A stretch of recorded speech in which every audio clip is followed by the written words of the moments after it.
All right, we're gonna go over the Alto Shaam convection oven. Not a whole lot to go over, but just to make sure everybody's familiar with it.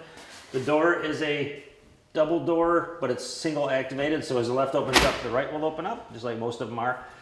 The racks, when they go in, these will be to the back. I think I'm still zip tied. Yes, I am. This back piece will go to the back to prevent it from smacking the back of the fan cover. On-off switch here. Up for turning it on to get it hot. The center toggle is off, and the bottom toggle is a cool down. So if we want to get this oven cooled down so we can clean it or leave without having any heat in here, push the button down, open the doors, it blows the heat out. A fan. That is a fan, isn't it? Yeah. There's a switch up above you behind you for lights and hood if you want. I think we're good. This is pretty simple. So to get it on, get it heated up, we'll turn it on. My fan speeds right here. This is top is high. Down is low.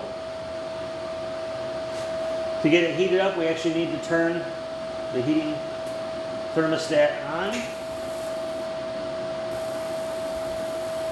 Set your temperature.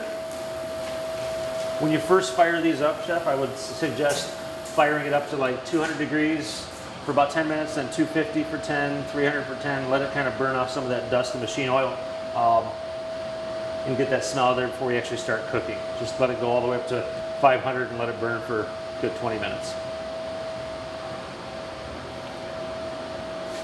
And then once it's hot, this light will go out to let you know it's done heated.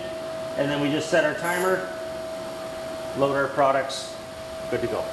Okay.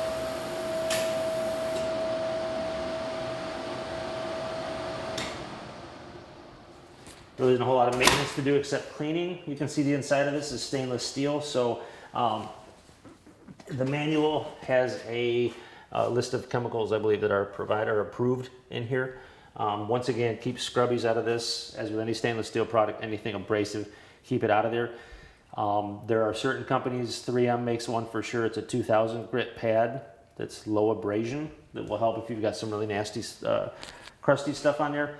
But other than that, you can take all the racks out. Even the racks on the side come out. And then you can have one large cavity to clean without having too much headache. Doors are stiff when you first get them. As far as opening them, you'll have to give them a good tug. But the big thing to keep in mind here is there are chocks, which maintenance guys might need to put in place.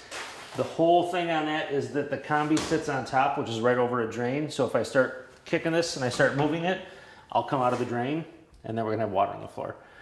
Okay, so make sure people are aware of when they do that to make sure their drains line back up. And then the other thing to keep in mind is with this hose, since it's not part of the convection oven, but it is part of this area, fryer, water, no bueno. So make sure that kids are aware that splashing water and ice cubes in a fryer are a bad combination. That's in case you don't know that. Common sense isn't so common, right? But that's the basics on the combi, the convection. Outside, just like the combis, stainless steel cleaner of your choice is fine. Vinegar on the glass is fine. And try not to clean a hot oven, get it cooled down before you start cleaning it. We don't want anybody getting burned. Plus the vapors of the cleaning chemical will vaporize and get pretty nasty.